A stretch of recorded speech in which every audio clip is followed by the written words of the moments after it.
Tanong ako sa inyo, ano ba talaga yung motovlog? Para sa inyo ha. Ang nakagawian ko kasi, motor, tapos kinakausap kayo, ganun. Tapos sinashare yung experience, ganun. Ano natin, requirements. Yung classic na requirements ng motovlog. Nang una, syempre motor, di ba? Sabi nila motor. Syempre kasi motovlog nga. Sunod, camera. So yun lang. Saka yung ikaw mismo. Ayun nga, yun yung mga requirements, di ba? Saka yun rin yung kagawian natin. Ako, kagawian ko. Pero syempre, alam natin, karamihan, halos lahat ng arts at saka craft, nag-evolve talaga yan, di ba? Sumasabay sa panahon. So ngayon, hindi ko alam kung nag-evolve talaga yung motovlog. Kasi di naman, bago-bago lang din tayo, wala rin man tayong masyadong experience sa pag-motovlog. So sa evolution, ano ba yung acceptable na evolution ng motovlog? Kasi yung nakaraan lang last year nagkaroon tayo ng issue kay poverty porn, di ba? So yun yung tanong ko, ano ba yung acceptable na evolution ni motovlog? Kasi may mga napapanood din akong skit yung parang entertainment value naman ang target nila. Yung skit, di ba? Yung parang nagko-comedy show sila, parang may script. Sa ganun yung skit, yung parang bawal gang, parang ganun. Mga nakakatawa. Tapos kung motovlogger ka ba tapos nag-skit ka, pasok pa rin ba yun? Depende sa nanonood talaga no? Pero ano ba talaga yung acceptable para sa inyo? Sa akin, kasi entertainment, nakakatawa, ayun nga. So kasi requirements sa motor, di ba? May mga skit ako napapanood, tutuwa nga ako eh. May mga nakakatawang skit talaga ng mga ibang motovlogger. Kasi nga lang, minsan nga walang motor. So pasok pa rin ba yun? So papasok ba sila sa sa variety na content, hindi na siya motovlog? Gusto ko lang malaman yung opinion nyo. Kasi yung alam natin, yung traditional lang, yung nagsasalita sa mic, kinakausap pa lang kayo. Saka kaganon ko, kahit kaunti pa lang tayo, hindi pa tayo monetize, ano ko lang naman mag-share ng information, mga natutunan ko sa mga beginner na kagaya ko. So along the way, sama-sama tayo matuto, mga beginner, di ba? Pero wala pa tayong 1,000 na subscribers na mga kasamahan natin. Pero nakita ko na kagad yung community na na-build. At dahil doon, gusto ko magpasalamat sa inyong lahat. Gusto ko mag-thank you ng matindi sa suporta, sa nabuo nating community. Kasi may nagtatanong, may nakukuhang information, may nagpapasalamat. So ibig sabihin, okay na ako sa ganitong style ng motovlog natin. Kasi meron nagpapasalamat, okay na yun, di ba? Kasi parang kahit na paano, merong nakakuha at merong natulungan, kumbaga, or may nabigyan tayo ng information na nagamit niya, or meron din na entertain siguro. Kasi tingin ko mababa yung entertainment value ng vlogs natin. Mostly mas marami yung views ng mga nagbibigay tayo ng information, pero kasi limited yung information natin. Kasi sabi ko nga, beginner pa lang tayo. So may limit lang information na kaya nating ibigay. Mahirap kasi na mag-invento ako ng information na hindi ko naman talaga alam. Delikado yun pag na ang target natin yung mga kapwa natin beginners. Mamaya gawin nila yung inimbento ko, mapahamak sila, di ba? Kasi nga hindi naman talaga tayo expert. So yung mga information natin, lang yun, guide. So ibig sabihin, ambag lang yun sa pagre-research nila, para meron silang information na dagdag sa pagre-research nila. Okay, balik tayo. So yung skit ba, acceptable yun pag walang motor? Tapos sige, balikan natin yung unang point ko na sinabi ko na alam natin hindi siya acceptable. Kasi naging issue siya sa pag-motovlog, yung poverty porn. Acceptable ba yun o hindi para sa inyo? Sa akin kasi gitna ako eh. Kasi kahit anong gawin nila, saka kahit anong sabihin ng iba, para sa akin lang to yung ginagawa nilang ganun, meron silang natulungan kahit paano. Yung mga poverty porn saka nagbibigay ng helmet, mga ganun. Hindi naman poverty poor yung bibigyan ng helmet, pero parang halos ganun din naman yan. Sa may binibigay sila, may tinutulungan sila. Ganun, di ba? So kahit negative, positive pa rin tingin ko kasi may natulungan eh. Kung hindi nila ginawa yun, wala silang natulungan. Kahit na isa, di ba? Pero kasi nga, may mga point na yung tulong na binibigay nyo, tapos yung views na nakukuha nyo, parang ginagawa nyo negosyo. Parang ganun yung dating, di ba? Yung point na ganun, so hindi acceptable yun. Pero yung point na may natulungan, ano yung magulo eh, kasi may natulungan ka, pero parang ginamit mo siyang pinagkakitaan mo, parang ganun. So, di ka lang, di ko alam eh, hindi ako sure. Pero yung sa akin may natulungan, okay na yun. Pero kung pinagkakitaan, siguro, ewan ko, hindi ko alam. Hindi kasi natin, ang nangyayari kasi parang hindi malinaw kung ano talaga yung intention, kung kumita ba o hindi. Madali lang kasi patunayan yun. Kung talagang gusto lang tumulong, tapos gusto mo i-share sa social media, tanggalin mo yung ano, yung hindi ko kasi alam, hindi pa ako wala pa tayong ganun eh. Yung kita kung paano i-off. Hindi ko alam kung pwede i-off yung kita sa video. Hindi ko alam, pero kung ganun, huwag mo lagyan ng ads. Hindi ko parang ganun doon kumikita yun. So wala kang kikitain, natulungan ka, parang ganun. Hindi, di tayo makakomment kasi wala pa tayo dun. Tsaka kung tutulong ka, kasi yun nga, matatakot ka ng tumulong dahil mababash ka eh. Sabihin, poverty porn. Tayo sigurado hindi, kasi hindi naman tayo monetize. Wala tayong kikitain kung gumawa tayo ng video na gano'n. Pero may negative na kasi na kasama pag nag-poverty porn. Pero kasi nga, kung tumutulong ka, nasa motor ka, may camera ka, nagkasalita ka, so pasok pa rin yun sa motovlog, di ba?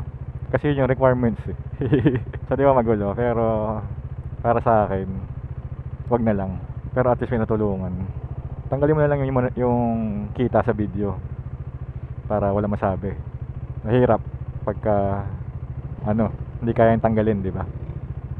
So ayun. Sunod, yung kamote content, yung naging issue rin yun. Ito talaga hindi talaga pwede yun. Pero kasi enticing kasi yun sa motovloggers.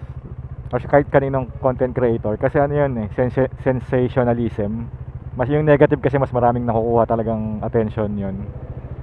Eh syempre content creator, syempre naka-base ka rin sa views. Siguro yung mga malalaking content creator, kasi tayo wala naman tayo sa views kasi nga hindi naman tayo monetize. Tsaka okay na ako doon sa 100 views per videos. Ibig sabihin may na-reach tayong 100 na tao. Eh bibilangin ko kung kakilala ko, baka hindi pa umabot ng 100 yun eh. Eh tapos yung subscribers natin nasa 800 na oh. Dami nun, wala akong kakilalang 800 na tao. So, salamat sa mga sumusuporta sa atin. Sa community na na-build natin. Sana lumaki pa. Marami pa tayong ma-reach. Okay, yun. Kamote content, skip na natin yun kasi hindi talaga pwede yun. Minsan nagiging kamote rin naman talaga tayo. Hindi minsan, madalas. Pero huwag natin sana isama sa post. Huwag natin ipakita. Ang tagal yun. Sana pasunod. Ano pa ba talaga yung motovlog? Yung acceptable pa rin ba yung nasa parang ka lang, studio. Nag-share ka ng pero related sa motor pa rin naman lahat to. Pero gaano yung extent na pasok pa rin. Yung nasa parang studio ka lang. Alam ko related sa motor yon, topic mo motor. Pero pasok pa rin ba sa inyo yun? Para sa akin pasok pa rin yun eh. Ginawa mo lang siya sa studio pero topic yung motor pa rin. Para sa akin pasok pa din. Pero sa inyo ba? Yung sit down tapos nakaharap sa camera, kasalita. Nagre-review yun, yung kadalasan nyo. Malaking tulong yung review sa motovlog, di ba? Para sa akin, ako nanonood akong review. Pero acceptable pa rin ba? Or kailangan mo pa rin talagang gawin yung review mo na nakamotor ka. So B-roll na lang yung hawak mo ng helmet, pinapakita mo. Hindi ko alam eh. Pero para sa akin, pasok pa rin yun kasi laking tulong yung mga nag-review ng mga gamit, helmet, mga ganun. Kasi doon ako yung information, nakita mo yung itsura, nakita mo yung opinion nila tungkol sa item na yun. Tsaka meron pa palang kakakibat na na naririnig ako na hindi naman lagi, pero meron yung nagre-review pero hindi makapagbigay ng totoong opinion kasi may kasamang bayad or libre, binigay sa kanya ng libre, sponsored, parang ganun. Hindi ko alam kung ano talaga. Yung mahirap nga naman makinig ng review na ganun para sa akin kung ako. Nag-review ako. Ay, manonood ako ng review. Tapos, ganun pala. May bayad pala yun. Tapos, hindi niya masabi yung totoong opinion niya. So, mahirap nga yun para sa akin. So, para pag ganun, hindi okay sa akin yun. Kasi ako yung nanonood ng review. Mali yung information na makukuha ko.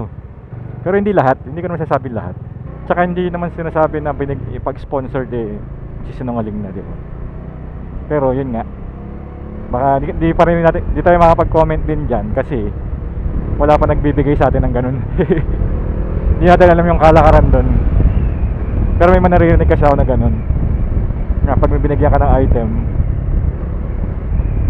hindi to sa hindi to sa Pilipinas, yung narinig ko na ganun. Sa US. Na may kasamang script, may mga pwede ka lang sabihin, tapos meron kang hindi pwedeng sabihin na feature na ayaw mo, parang ganun.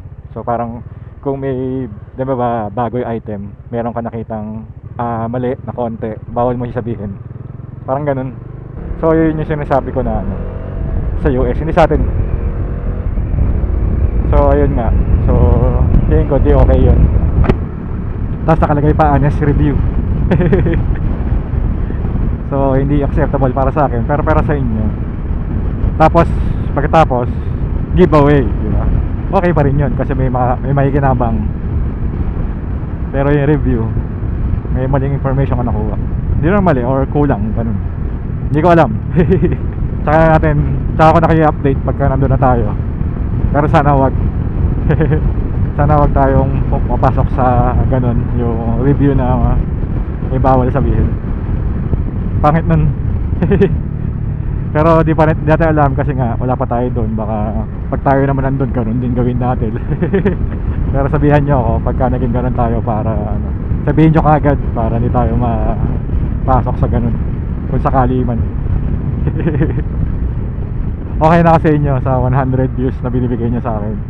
So kapag 100 views lang nakukuha natin lagi, baka wala tayong ganun, walang review, walang sponsored ganun. Basta masaya lang tayo, okay na yun. Relax lang. Tapos ano pa ba? Yung tingin ko naman, yung isang issue yung yung nagsasabi ng sa US din ko nakita to. Motovlogger ka ba o yung isang nagra-rant video, motovlogger ka ba o businessman? Pero para sa akin, kasi nga sit down video yung pinapanood niya, hindi siya nagre-review, ang binibenta niya yung sarili niyang item. Sa US din to. Yung nakita ko, yung rant video. So businessman, ganyan. Kasi sa akin kasi, di ba yung mga ibang malalaking YouTube, meron silang mga binibenta na item. Halimbawa, yung Think Media, yung nagtuturo ng mga YouTube tips. So ang product nila, business sila eh. Ang product nila, yung mga lesson, ganun. Mga parang packages, mga ganun, ng information. Parang course, ganun, sa pag-YouTube. So pagka ganun, okay lang, di ba? Kasi yun talaga yung linya nila. Pero kung motovlog, merch, okay din naman, tingin ko. Kasi ginagamit lang nila yung platform nila as advertisement, parang ganun. Imbis na nag-advertise sila ng ibang produkto nila yung na-advertise sila. Pero kasi, yun nga, meron yung mga iba, yung mga old school, yung napapanood ko na motovlog nga bakit nagne-negosyo ka, parang ganun. Pero hindi kasi channel nila yun. Kung ano yung content na naisip nila, yun yung gusto nila. Pero sa inyo, acceptable ba? Sa mga kinakagawian nating motovlog dati, hindi ko alam kung paano, kung acceptable. Pero para sa inyo, sana marami mag-comment. Kasi tinitignan ko din kung saan tayo mag-evolve, kung mag-evolve man tayo, para meron tayong path kung sakali. Pero sa ngayon, okay ako sa ganitong platform natin. Yung kinakausap ko lang kayo, nagmamotor. Tapos nagbibigay ako ng information kung meron ako information na ibibigay kahit na mali-mali. Ayun, sana comment kayo. Kasi yung nakaraang video natin, sinabi ko kung bigla tayo mag-food vlog, baka mag-unsubscribe. Pero may mga nag-comment naman na okay pa rin naman, basta nakamotor ka papunta ron sa area. So pwede natin try yun. Pero hindi kasi tayo magaling sa vlog ng pagkain. Okay, hindi mo tayo magaling sa kahit anong vlog. Yung motovlog nga, hindi natin ma-master. Magdadagdag pa tayo ng food vlog. Pero lang, first impression, ganun. Tingnan natin. Tsaka kahit ano naman, pagkain, basta nakakain, okay sa akin.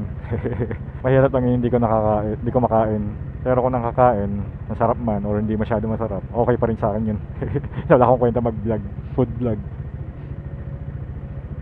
Pero try natin, sige.